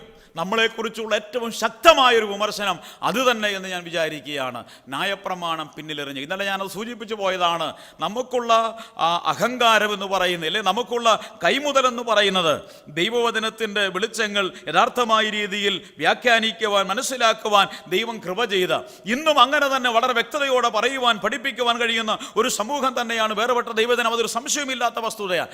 എന്നാൽ ഈ പ്രമാണത്തോടുള്ള നമ്മുടെ സ്നേഹം, ഇതിനോടുള്ള അയഞ്ഞ മനോഭാവം, ഇതിനോടുള്ള വിട്ടുവീഴ്ച, മറ്റുള്ളവരുമായി യാതൊരു വ്യത്യാസവും ഇല്ലാത്ത രീതിയിൽ ജാതികളോട് ഇടകലർന്ന് ജീവിക്കുന്നവരായി വേർപെട്ട ദൈവജനം തീർന്നിരിക്കുന്നതിൻ്റെ ഒരു കാരണം ന്യായപ്രമാണം പിന്നിൽ എറിഞ്ഞു കളഞ്ഞു എന്നുള്ളതാണ്. ന്യായപ്രമാണം പിന്നിൽ എറിഞ്ഞു കളയുവാനിടയായി, വചനത്തോട് സ്നേഹമില്ലാതായി, വചനപ്രമാണങ്ങൾ സഭയിലോ കുടുംബങ്ങളിലോ വ്യക്തികളിലോ ഇല്ലാതായി. ഇന്ന് പിന്നെ എന്ത് വാഴുന്നുവെന്ന് ചോദിച്ചാൽ പണം വാഴുകയാണ്. ഞാനൊരു സ്ഥലത്ത് ഒരു ശുശ്രൂഷ കൺവെൻഷൻ ചെന്നു. ഞായറാഴ്ച ആരാധന കഴിഞ്ഞു അങ്ങനെ ഇരിക്കുമ്പോൾ എൻ്റെ ക്ലാസ് ബൈബിളിനെ കുറിച്ചുള്ള ക്ലാസ്സാണ്. ബൈബിളിൻ്റെ വിശ്വസനീയത എന്ന് പറഞ്ഞ വിഷയം ക്ലാസ്സിൽ അങ്ങനെ പഠിപ്പിച്ചുകൊണ്ടിരിക്കുമ്പോൾ എൻ്റെ അടുക്കൽ ഒരാൾ ചോദിച്ചു, അത് ഉപദേശം എനിക്കൊരു സംശയമാണ്. നമ്മൾ ചോദിക്കാൻ പറഞ്ഞു. അപ്പോൾ സഭയിൽ തന്നെ ഉള്ള ആളാണ്. അത് ഈ പ്രമാണം എല്ലാവർക്കും ഒരുപോലെ ബാധകമാണെന്ന് ചോദിച്ചു. ഞാൻ പറഞ്ഞു, എൻ്റെ സംശയം എന്നായിരിക്കുന്നു, ഒരു കുഴപ്പം വ്യത്യാസമില്ല, എല്ലാവർക്കും, മൂപ്പന്മാർക്കും ഉപദേശിമാർക്കും പണമുള്ളവനും ഇല്ലാത്തവനും എല്ലാം വേദപുസ്തകത്തിലെ പ്രമാണം ഒന്ന് തന്നെയാണ്. വീണ്ടും അദ്ദേഹം ചോദിച്ചു, ആവർത്തിച്ച് ചോദിച്ചു. അപ്പോൾ എനിക്ക് കാര്യം മനസ്സിലായി. പിന്നീട് മനസ്സിലായ വിഷയം എന്ന് പറയുന്നത്, അദ്ദേഹം പറഞ്ഞു, ഒരിക്കൽ ഒരാളൊരു സഭയിൽ ഒരു തെറ്റ് ചെയ്തു. അദ്ദേഹത്തെ സഭക്കാരെല്ലാം കൂടെ ചേർന്ന് പുറത്താക്കി. അദ്ദേഹം തെറ്റ് ചെയ്തു, മാരകമായൊരു വിഷയം. അതേ തെറ്റ് വേറൊരാൾ ചെയ്തു. അപ്പോൾ പറഞ്ഞു, ഈ ഇദ്ദേഹത്തെ സഭ ആരും ശിക്ഷിച്ചുമില്ല, ചോദ്യം ചെയ്തുമില്ല. ഇത് ശരിയോ തെറ്റോ? തെറ്റ്. അങ്ങനൊരു കാര്യം ഒരു സഭയിൽ നടന്നു. അപ്പോൾ ഞാൻ പിന്നീട് ആ ക്ലാസ് ആയതുകൊണ്ട് എനിക്ക് ചോദ്യം കേട്ടപ്പോൾ മനസ്സിലായി എന്തോ പ്രശ്നമുണ്ടെന്ന് മനസ്സിലായി. പിന്നെ സഭയിൽ പ്രശ്നം ഉണ്ടാക്കണമെന്ന് വിചാരിച്ച് ഞാൻ പറഞ്ഞു, തെറ്റാണെന്ന് പറഞ്ഞു. അതിൻ്റെ വിശദീകരണത്തിലേക്ക് പിന്നീട് ഞാൻ അന്വേഷിച്ചപ്പോൾ മനസ്സിലായി സംഭവം ശരിയാണ്. പുതുതായിട്ട് വന്നൊരു വിശ്വാസി, അവൻ തെറ്റ് തന്നെ ചെയ്തു, അവനെ പുറത്താക്കി. ശരി തന്നെയാണ് സഭ. അതേ തെറ്റ് വേറൊരാൾ ചെയ്തു. പക്ഷെ അദ്ദേഹത്തെ പുറത്താക്കാൻ ആ സഭയിൽ തൻ്റെ ഇടമുള്ള ഒരു മനുഷ്യനും ഉണ്ടായില്ല. കാരണം അദ്ദേഹം ശാലം പൈസയുള്ള ആളാണ്, അദ്ദേഹം പാരമ്പര്യം പറയുവാനുള്ള ആള്, പൈസയുള്ള ആള്, ആൽബലമുള്ള ആള്. അദ്ദേഹത്തിനെതിരെ തീരുമാനമെടുത്ത സഭ ഭിന്നിക്കും, പ്രശ്നങ്ങളുണ്ടാകും. അതിനെതിരെ ചോദിക്കുവാൻ പറയുവാൻ ആരുമില്ലാതായി. വേർപാട് ചരിത്രമൊക്കെ വായിച്ചാൽ ചിലപ്പം കുളിര് കോരിയിട്ടുണ്ട്. സ്വന്തം മക്കൾ പോലും തെറ്റുകൾ ചെയ്തപ്പോൾ മാതൃകാപരമായി ശിക്ഷിച്ച, ശുശ്രൂഷയിൽ നിന്നും മാറി നിന്ന മാതൃകാപരമായ ഇടയന്മാരുള്ള സമൂഹമായിരുന്നു നമ്മുടെ സമൂഹം. ഇന്നോ സ്വന്തം കാര്യം വരുമ്പം പ്രമാണമെല്ലാം മാറും. പണം. ഇന്ന് സഭകളിൽ വാഴുന്നത് പണവും പാരമ്പര്യവും പ്രതാപവും ഒക്കെ വാഴുന്ന കാലഘട്ടം ദൈവത്തിൻ്റെ ശക്തമായ വിമർശനത്തിലേക്ക് തിരിച്ചറിയുവാനിടയാകട്ടെ. ഇത് വിമർശനമായി ദൈവം പറയുന്നതാണ്.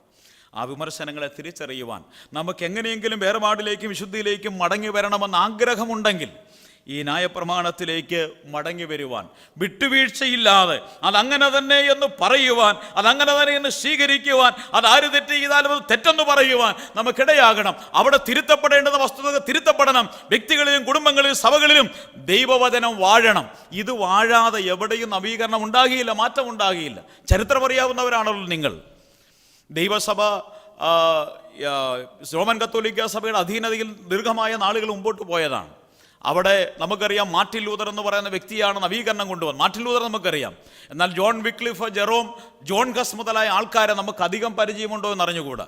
അവർ നവീകരണ പ്രസ്ഥാനത്തിൻ്റെ മുന്നോടികൾ, ഫോറണ്ണേഴ്സ് ഓഫ് റിഫോർമേഷൻ എന്നാണ് അവർ അറിയപ്പെടുന്നത്. അവർ ചെയ്ത് നമുക്കറിയാം. വേദപുസ്തകം പരിഭാഷപ്പെടുത്തുവാനിടയായി, വേദപുസ്തകത്തിലെ സത്യങ്ങൾ മറ്റുള്ളവർക്കും അറിയുവാനുള്ള സാധ്യതകൾ ഒരുക്കി. അതാണ് മാർട്ടിൻ ലൂതറെ വിശ്വാസത്താലുള്ള നീതീകരണം എന്ന വിഷയത്തിലേക്ക് കൊണ്ടുവരുവാൻ പ്രചോദനമായി തീർന്നത്. അതുപോലെ തന്നെ വേർപെട്ട സമൂഹം എങ്ങനെയാണ് ഉണ്ടായതെന്ന് ചോദിച്ചാൽ, ഒരു പറ്റം ആൾക്കാർ വിദ്യാഭ്യാസമുള്ളവർ ഒന്നിച്ചു ചേർന്ന് വചനം പഠിക്കുവാൻ തുടങ്ങി. പുതിയ നിയമ പ്രമാണങ്ങളെക്കുറിച്ച് വ്യക്തതയോടെ മനസ്സിലായി. അങ്ങനെ അങ്ങോട്ട് സമൂഹം ഉണ്ടായത്. എവിടെയൊക്കെ നവീകരണ പ്രസ്ഥാനങ്ങൾ ഉണ്ടായോ അവിടെയെല്ലാം ദൈവവചനം പഠിക്കുവാൻ, അതിനോട് ക്രിയാത്മകമായി പ്രതികരിക്കുവാൻ, അതിനെ ജീവിതത്തിൻ്റെ ഭാഗമാക്കി തീർക്കുവാൻ തയ്യാറായപ്പോഴാണ് മാറ്റമുണ്ടായത്. ബ്രദർ, സമൂഹത്തിൽ മാറ്റത്തിന് വേണ്ടി വലിയ മുറവിളികളാണ്. മാറ്റം വേണം, നമുക്ക് അവിടെ കുഴപ്പമാണ്, ഇവിടെ കുഴപ്പമാണ്. ഒരു കാര്യം നടക്കുന്നില്ല. നടക്കാത്തതിന് കാരണം പറയാം, ഇത് ശരിയാകാതെ എത്ര കോൺഫറൻസ് നടത്തിയാലും, എത്ര ഉത്ബോധന ശുശ്രൂഷകൾ മാറി മാറി നടത്തിയാലും ഒരു മാറ്റം ഇവിടെ ഉണ്ടാകില്ല. മാറ്റം ഉണ്ടാകും. വചനത്തിലേക്ക് വരണം. ഹൃദയങ്ങളെ മാറ്റുന്ന ദൈവത്തിൻ്റെ വചനം, കുടുംബങ്ങളെ നന്നാക്കുന്ന ദൈവത്തിൻ്റെ വചനം, സഭകൾക്ക് ദൈവം നൽകിയിട്ടുള്ള ആധികാരികമായ വചനം, ഈ വചനപ്രകാരം നമ്മൾ വരുവാൻ തയ്യാറായാൽ അവിടെ മാറ്റത്തിൻ്റെ മാറ്റലി ഉണ്ടാകും. ദൈവത്തിങ്കിലേക്ക് മടങ്ങി വരുവാൻ നമുക്കിടയായിത്തീരും. അതാണ് രണ്ടാമത്തെ വിമർശനം. ന്യായപ്രമാണം അവർ പിന്നിൽ എറിഞ്ഞു കളഞ്ഞു എന്നുള്ളതാണ്. മൂന്നാമത്തെ വിമർശനം 2-ാം അധ്യായം 8-ാമത്തെ വാക്യം. യെരമ്യാ പ്രവചനം 2-ാം അധ്യായം 8-ാമത്തെ വാക്യം.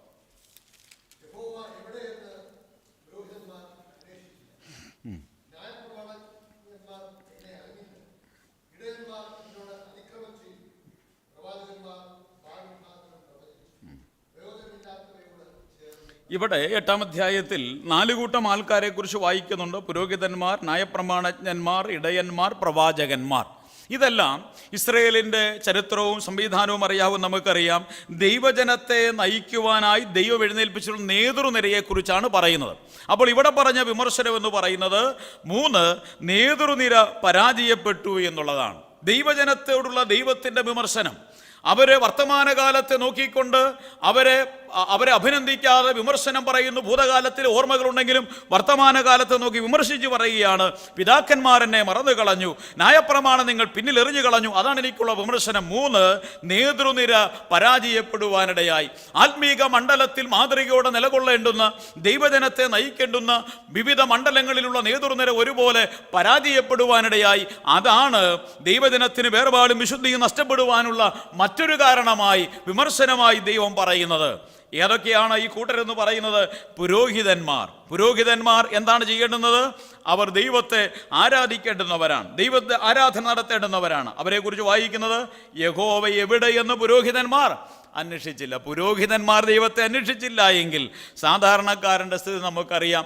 ആരാധന അവഗണിക്കുന്ന പുരോഹിതന്മാരെങ്കിൽ, എലി പുരോഹിതൻ്റെയും മക്കളുടെയും ഒക്കെ കാലഘട്ടം പോലെയുള്ള കാലഘട്ടത്തിലേക്ക് ദൈവജനം വന്നു കഴിഞ്ഞാൽ അവിടെ എവിടെയാ ദൈവജനം ദൈവത്തെ ആരാധിക്കുവാൻ, ആരാധനയെ വിശുദ്ധമായി കാണുവാൻ, ആരാധനയെ ഏറ്റവും മഹനീയമായതായി കാണുവാൻ ഇടയാകുന്നത്? അതിൻ്റെ തെളിമയെയും അതിൻ്റെ മഹിമയെയും ദൈവാരാധന, ആത്മാവിനും സത്യത്തിനുമുള്ള ആരാധനയുടെയും എല്ലാ വിശുദ്ധമായ പ്രമാണങ്ങളെയും ലംഘിച്ചുകൊണ്ടുള്ള പോക്ക് മുമ്പോട്ട് പോകുന്നു. കാരണം പുരോഹിതവർഗം ദൈവത്തെ അന്വേഷിക്കാതെ വരുന്നു. മറ്റൊരു കൂട്ടരെ കുറിച്ച് നമ്മൾ വായിക്കുന്നത് ന്യായപ്രമാണജ്ഞന്മാർ. ആരാണ് ന്യായപ്രമാണജ്ഞന്മാർ? സ്ക്രൈബ്സ് എന്ന് പറഞ്ഞു കഴിഞ്ഞാൽ അവർ ന്യായപ്രമാണ പണ്ഡിതന്മാരാണ്. ന്യായപ്രമാണം പകർത്തി എഴുതുന്നവർ, ന്യായപ്രമാണം പറഞ്ഞു കൊടുക്കുന്നവർ, പഠിപ്പിക്കുന്നവർ. അവരെക്കുറിച്ച് പറഞ്ഞ വിമർശനം എന്താണ്? ന്യായപ്രമാണജ്ഞന്മാർ ന്യായപ്രമാണം അറിഞ്ഞില്ല എന്നാണോ എന്നെ അറിയുന്ന പറയാം. ഇതിനും രണ്ടാണ് കേട്ടോ. ന്യായപ്രമാണം അറിയാം അവർക്ക്, പക്ഷേ ആരെ അറിഞ്ഞുകൂടാ. ഇത് രണ്ടും രണ്ട. യഹോവയെക്കുറിച്ച് പ്രഭാഷണങ്ങൾ നടത്തണമെങ്കിൽ മണിക്കൂറുകൾ എന്നിവർ പറയും. പണ്ഡിതോചിതമായ പ്രഭാഷണങ്ങൾ അവർ നടത്തും. സർവശക്തനാണ്, സർവജ്ഞാനിയാണ്. ദൈവത്തിൻ്റെ ഗുണവിശേഷങ്ങൾ, ആട്രിബ്യൂട്ട്സ് ഓഫ് ഗോഡ്, ദൈവത്തിൻ്റെ എല്ലാ ഗുണവിശേഷങ്ങളെക്കുറിച്ചും മണിക്കൂറുകളിൽ നിന്ന് പ്രഭാഷണം നടത്തുവാൻ പ്രാപ്തരാണ് ഈ ആൾക്കാർ. എന്നാൽ അവരെക്കുറിച്ച് പറഞ്ഞിരിക്കുന്നത്, അവർ എന്നെ അറിഞ്ഞില്ല. ന്യായപ്രമാണം അവർക്കറിയാം, എന്നാൽ ന്യായപ്രമാണത്തിൽ പറഞ്ഞ യഹോവയെക്കുറിച്ച് അവർക്കറിഞ്ഞുകൂടാ എന്ന് പറഞ്ഞാൽ ആശയം ഇതാണ്: അനുഭവത്തിൽ ഈ ദൈവത്തെ അറിഞ്ഞിട്ടില്ല. അവർ ബുദ്ധിയിൽ ദൈവത്തെ അറിഞ്ഞിട്ടുണ്ട്, അനുഭവത്തിൽ യഹോവ നല്ലവനെന്ന് രുചിച്ചറിയുവിനെന്നുള്ള അനുഭവം അവർക്കില്ല. അതുകൊണ്ട് വിശാലമായി വിരിക്കുന്നത്. പക്ഷേ ഞാൻ ഇങ്ങനെ പറയട്ടെ, ന്യായപ്രമാണജ്ഞന്മാർ ദൈവത്തെ അറിഞ്ഞില്ല. നമ്മുടെ ഇന്നത്തെ ഒരു ശാപവും അത് തന്നെയാണ്. പണ്ഡിത വരേണ്യന്മാർ പലരുമുണ്ട്, പ്രമാണങ്ങൾ ഇഷ്ടം പോലെ തലച്ചോറിൽ വെച്ചിട്ടുണ്ട്. അതെല്ലാം വ്യക്തതയോടെ പറയുവാൻ, മണിക്കൂറുകൾ പ്രഭാഷണങ്ങൾ നടത്തുവാൻ കഴിവുള്ള ആൾക്കാർ ദൈവം എഴുന്നേൽപ്പിച്ചിട്ടുണ്ട്. അതൊക്കെ നല്ല കാര്യം തന്നെ. എന്നാൽ ഈ ദൈവവുമായി ഒരു ബന്ധവുമില്ലാത്ത ഈ ന്യായപ്രമാണജ്ഞന്മാർ ദൈവം സർവജ്ഞാനിയാണെന്ന് പറയുകയും അതുപോലെ തന്നെ രഹസ്യമായ ഭാവങ്ങളിൽ തുടരുകയും ചെയ്യുന്ന ന്യായപ്രമാണജ്ഞന്മാർ, ദൈവം സകലവും നടത്തുന്നു എന്നുള്ള പ്രഭാഷണം നടത്തുകയും ചെറുകാര്യത്തിന് പോലും മനുഷ്യൽ ആശ്രയിക്കുകയും ചെയ്യുന്ന ന്യായപ്രമാണജ്ഞന്മാർ, ദൈവവുമായി പ്രായോഗിക തലത്തിൽ ബന്ധമില്ലാത്ത ന്യായപ്രമാണജ്ഞന്മാർ, അത് ദൈവത്തിൻ്റെ വിമർശനമാണ്. ന്യായപ്രമാണജ്ഞന്മാർ ദൈവത്തെ അറിഞ്ഞില്ല. ഉപദേശ വിഷയങ്ങളിലുള്ള വിഭിന്നതകൾ, അതിലേക്കൊന്നും വിരൽ ചൂണ്ടുവാൻ എന്ന സമയമില്ലല്ലോ. മൂന്നാമത്തെ കൂട്ടര് ഇടയന്മാരാണ്. ഇടയന്മാർ എന്ത് ചെയ്തിരിക്കുന്നു? ഇടയന്മാർ എന്നോട് അതിക്രമം ചെയ്തിരിക്കുന്നു. ദൈവജനത്തെ നയിക്കേണ്ടുന്ന ആളുകളാണ് ഇടയന്മാർ. ഇടയന്മാർ തമ്മിൽ കൂട്ടയിടിയാണെങ്കിൽ ആടുകളുടെ കാര്യം പറയേണ്ട ആവശ്യകത ഇല്ല. ഞാനിങ്ങനെ പറഞ്ഞു പോകട്ടെ. ദൈവജനത്തിന് മാതൃകയോടെ ശുശ്രൂഷിക്കുവാൻ ഞാൻ കൈകൂപ്പി പറയാം, ഏറ്റവും ശ്രമകരമായതും ദൈവകൃപ ആവശ്യമായതുമായൊരു ശുശ്രൂഷ ഏതെന്നോട് ചോദിച്ചാൽ ഞാൻ പറയും അത് ഇടയ ശുശ്രൂഷയാണ്. സുവിശേഷകന്മാരെക്കാൾ മറ്റേത് എല്ലാ ശുശ്രൂഷകൾക്കും അതിൻ്റെതായ സ്ഥാനവും മഹിമയും ഉണ്ടെങ്കിലും ദൈവജനത്തെ, നിങ്ങളുടെ വിചാരണയിലുള്ള ആടുകളെ മേയ്ക്കുക എന്ന് പറഞ്ഞ ആ ശുശ്രൂഷ വളരെ ശ്രദ്ധയോടെ ചെയ്യേണ്ടുന്ന, കൃപയോടെ ചെയ്യേണ്ടുന്ന ഒരു ശുശ്രൂഷയാണ്. അതാക്കി വെച്ചിരിക്കുന്നവർ പ്രാർത്ഥനയോടെ, ജാഗരണയോടെ അത് ചെയ്യേണ്ടുന്നതാണ്. അതങ്ങനെ തന്നെ ചെയ്യുവാൻ ഇടയാകട്ടെ. ഇടയന്മാർ ഒത്തൊരുമയോട് ഒന്നിച്ചുകൂടി പ്രാർത്ഥിച്ച് ദൈവജനത്തെ നയിക്കുവാൻ, അവരെ ഒത്തൊരുമയോടെ കോർത്തിണക്കി കൊണ്ടുപോകുവാൻ ദൈവം ഇടയാക്കട്ടെ. അങ്ങനെയുള്ള ആ ഇടയന്മാർക്കായി ഞാൻ ദൈവത്തെ സ്തുതിക്കുന്നു. അവർ അതിക്രമം ചെയ്താൽ മറ്റുള്ളവരുടെ കാര്യം എവിടെയൊക്കെ, ഏത് മണ്ഡലത്തിലായിക്കോട്ടെ, രാഷ്ട്രീയ മണ്ഡലത്തിൽ, സാമൂഹിക മണ്ഡലത്തിൽ, മതമണ്ഡലത്തിൽ നേതൃനിര പരാജയപ്പെട്ട് കഴിഞ്ഞാൽ പിന്നെ അങ്ങനെ ഒരു സംഘടനയ്ക്ക് നിലനിൽപ്പില്ല. ആത്മീക മണ്ഡലത്തിലും അങ്ങനെ തന്നെയാണ്. നേതൃനിര പരാജയപ്പെട്ടാൽ അവർക്ക് നിലനിൽപ്പില്ലാതെ വരും. ഇടയന്മാർ. മറ്റൊരു കാര്യം 8-ാമത്തെ വാക്യത്തിൽ വായിക്കുന്നത്, ഇടയന്മാരെ ബാൽമുഖാന്തരം പ്രവചിച്ചു എന്ന് പറഞ്ഞാൽ എന്താണ്? 2 പത്രോസ് 2-ാം അധ്യായം 15-16 വാക്യങ്ങളിൽ വായിക്കുന്ന പോലെ അനീതിയുടെ കൂലി കൊതിച്ചുകൊണ്ട് പ്രവാചകന്മാർ 2 തരത്തിലുണ്ട്. ദൈവിക സന്ദേശങ്ങൾ അപ്രകാരം പറയുന്ന പ്രവാചകന്മാർ, എന്നാൽ അനീതിയുടെ കൂലി കൊതിച്ച് പണത്തിനു വേണ്ടി പ്രവചന ശുശ്രൂഷ നടത്തിയിരുന്ന ആൾക്കാരുണ്ടായിരുന്നു. യെരമ്യാവ് പറഞ്ഞു, നിങ്ങൾ പാപം ചെയ്ത് മുമ്പോട്ട് പോകുമ്പോൾ നിങ്ങൾക്ക് 70 വർഷത്തെ പ്രവാസമുണ്ടാകുമെന്ന് പ്രവാചകൻ പറഞ്ഞു. അപ്പോൾ കള്ളപ്രവാചകന്മാർ പറഞ്ഞു, ചുമ്മാതാണ്, ദൈവം കരുണയുള്ളവനാ, നിങ്ങൾ 70 വർഷം ബാബിലോണിയ കരാല ഹസ്തങ്ങളിലേക്ക് വിട്ട് കസക്കി കളയുന്നവനല്ല ദൈവം. ദൈവം കരുണയുള്ളവൻ. അതുകൊണ്ട് നിങ്ങൾക്ക് അങ്ങോട്ട് പോകേണ്ട ആവശ്യകതയില്ല. പൈസ വാങ്ങിച്ച് ജനത്തിനനുകൂലമായി, നേതൃത്വത്തിന് അനുകൂലമായി പ്രവാചക ശുശ്രൂഷ നടത്തിയിരുന്ന ആൾക്കാർ എന്ന് പറഞ്ഞാൽ അനീതിയുടെ കൂലി കൊതിച്ച ആൾക്കാർ, സുവിശേഷ പ്രഭാഷണങ്ങൾ കാശിനു വേണ്ടി ഉണ്ടാക്കുന്ന കാലഘട്ടം. അങ്ങനൊരു കാലഘട്ടത്തിലേക്ക് ജനതതി അതപ്പതിച്ചു കഴിയുമ്പോൾ, നേതൃനിര പരാജയപ്പെട്ട് കഴിയുമ്പോൾ പിന്നെ ആ സമൂഹത്തിൻ്റെ സ്ഥിതി മോശമായി തീരും. നമ്മോടുള്ള വിമർശനവും അതുതന്നെയാണ്. നേതൃനിര പരാജയപ്പെടുവാനിടയായി തീർന്നു. പുരോഹിതന്മാർ, ന്യായപ്രമാണജ്ഞന്മാർ, ഇടയന്മാർ, പ്രവാചകന്മാർ, ഇതെല്ലാം വിശാലമായി മണിക്കൂറുകൾ പഠിക്കുവാനും പഠിപ്പിക്കുവാനും ആവശ്യമുള്ള വിഷയം. ആശയം മാത്രം ഞാൻ പറഞ്ഞു പോവുകയാണ്. അതാണ് 4-ാമത്തെ വിമർശനം. 3-ാമത്തെ വിമർശനം. 4-ാമത്തെ വിമർശനത്തിലേക്ക് നമ്മൾ കടന്നു വരികയാണ്. 5-ാമത്തെ വാക്യം, 2-ന്റെ 5-ാമത്തെ വാക്യം.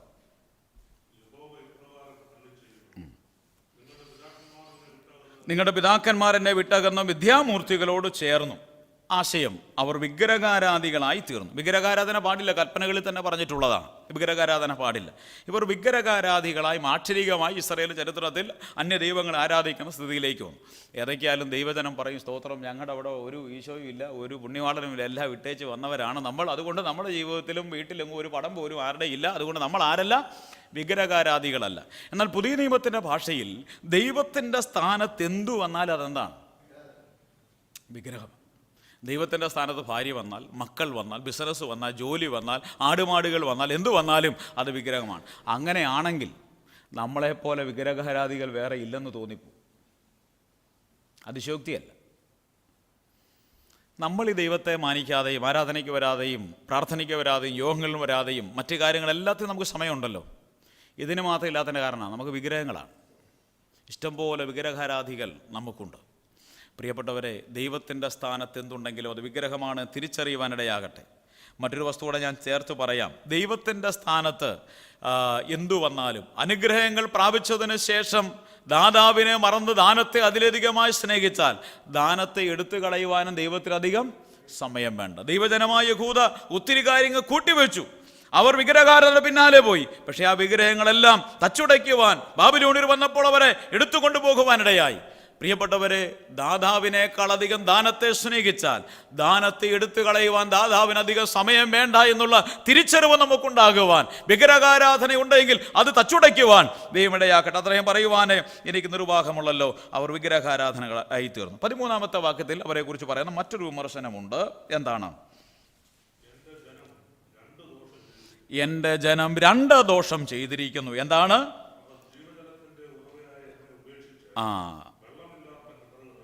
ഒന്ന്, ജീവജലത്തിൻ്റെ ഉറവായി എന്നെ ഉപേക്ഷിച്ചു വെള്ളമില്ലാത്ത കിണറുകളെ, പൊട്ടക്കിണറുകളെ തന്നെ കുഴിച്ചിരിക്കുന്നു. ഒന്ന്. 5-ാമതായി അവരെക്കുറിച്ചുള്ള വിമർശനം, നിങ്ങൾ ദൈവത്തെ ഉപേക്ഷിച്ചിരിക്കുന്നു. ദൈവജനം 2 ദോഷം ചെയ്തിരിക്കുന്നു. ഒന്ന്, ദൈവത്തെ ഉപേക്ഷിച്ചു, പൊട്ടക്കിണറുകളെ കുഴിച്ചു. ഒരു കാര്യം ഞാൻ ചേർത്ത് പറയട്ടെ, ദൈവത്തെ ഉപേക്ഷിച്ച് ചെയ്യുന്നതെല്ലാം പൊട്ടക്കിണറുകൾ കുത്തുന്നതിന് സമയം. എന്താ പൊട്ടക്കിണർ എന്ന് പറഞ്ഞാൽ? എത്ര കുത്തിയാലും ഒരിറ്റ് വെള്ളം പോലും കിട്ടുകയില്ല, വെറുതെ പണിയാന്ന് അതിൻ്റെ അർത്ഥം. ദൈവത്തെ ഉപേക്ഷിച്ച് ചെയ്യുന്ന ജോലിയും സമ്പാദ്യവുമെല്ലാം പൊട്ടക്കിണറുകൾ കുത്തുന്നതിൻ്റെ സമയം. യെരമ്യാവ് ഇത് പറയുമ്പോൾ അവർക്ക് മനസ്സിലായില്ല. കുറച്ച് കാലങ്ങൾ കഴിഞ്ഞപ്പോൾ 2-ാം അധ്യായം 3-ാമത്തെ ആശയം പറഞ്ഞ് വിവരിക്കാതെ ഞാൻ അവസാനിപ്പിക്കാം. 1 വർത്തമാനകാല ഭൂതകാല ഓർമ്മ, 2 വർത്തമാനകാല വിമർശനം. 5 വിമർശനങ്ങൾ. പിതാക്കന്മാർ ദൈവത്തെ മറന്നു, ന്യായപ്രമാണം പിന്നിൽ എറിഞ്ഞു കളഞ്ഞു, നേതൃത്വത്തെ പരാജയപ്പെട്ടു, വിഗ്രഹാരാധികളായിത്തീർന്നു, 2 ദോഷം ദൈവജനം ചെയ്തു, ദൈവത്തെ ഉപേക്ഷിച്ചു, പൊട്ടക്കിണറുകളെ കുത്തി. ഭാവികാല വെളിപ്പെടുത്തൽ. ഭാവിയെ നോക്കിക്കൊണ്ട് ദൈവം വെളിപ്പെടുത്തുന്ന ഒരു കാര്യം 2 മിനിറ്റ് കൊണ്ട് പറഞ്ഞ് അവസാനിപ്പിക്കാം. 18-19 വാക്യങ്ങൾ. 2-ന്റെ 18-19 വാക്യങ്ങൾ.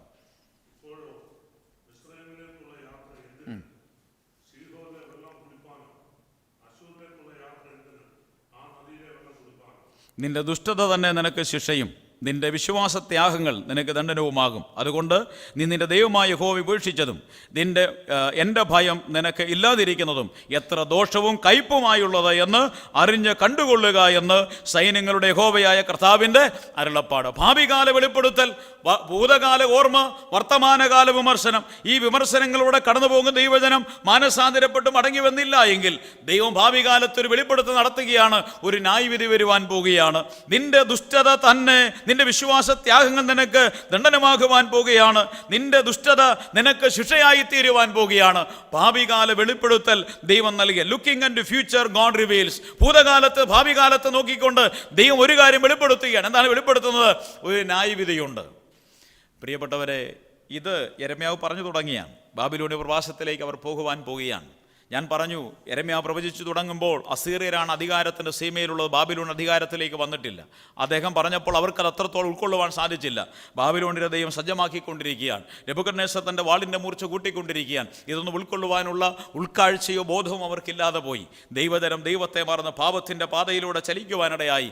ദൈവത്തിൻ്റെ ന്യായവിധിയുടെ കലശങ്ങൾ അവരുടെ മേൽ ചൊരിയപ്പെട്ടപ്പോൾ, അവരുടെ മേലുള്ള ദൈവത്തിൻ്റെ ന്യായവിധി വന്നപ്പോൾ, ബാബേൽ പ്രവാസത്തിലേക്ക് പോകേണ്ടി വന്നപ്പോഴും അവർക്ക് തിരിച്ചറിഞ്ഞില്ല. വീണ്ടും ഏതാണ്ട് 70 വർഷങ്ങൾ കഴിയേണ്ടി വന്നു. ഈ തിരിച്ചറിവിലേക്കും മനസാന്തരത്തിലേക്കും മടങ്ങിവരവിലേക്കും ദൈവജനത്തെ മടക്കി വരുത്തുവാൻ ഇടയായി തീർന്നത്. ഇന്ന് പകലിൽ പ്രിയപ്പെട്ടവരെ, നമുക്ക് ഭാവികാലത്തൊരു വെളിപ്പെടുത്തും വളരെ വ്യക്തതയോടെ ഞാൻ ഓർമ്മിപ്പിക്കുവാൻ താല്പര്യപ്പെടും. ദൈവോദരത്തിൻ്റെ ആധികാരികതയിൽ ഭയത്തോടെ ഞാൻ ഓർമ്മിപ്പിക്കുവാൻ താല്പര്യപ്പെടുകയാണ്. പ്രമാണം എല്ലാവർക്കും ഒരുപോലെയാണ്. ഇല്ലെങ്കിൽ പിന്നെ ഇതൊന്നും ഇതിനകത്ത് അർത്ഥമില്ല എന്ന് വരികയില്ലേ? ഇല്ലെങ്കിൽ ഇതൊക്കെ ദൈവം ഒരു തമാശയ്ക്ക് പറഞ്ഞതാണെന്ന് വരികയില്ലേ?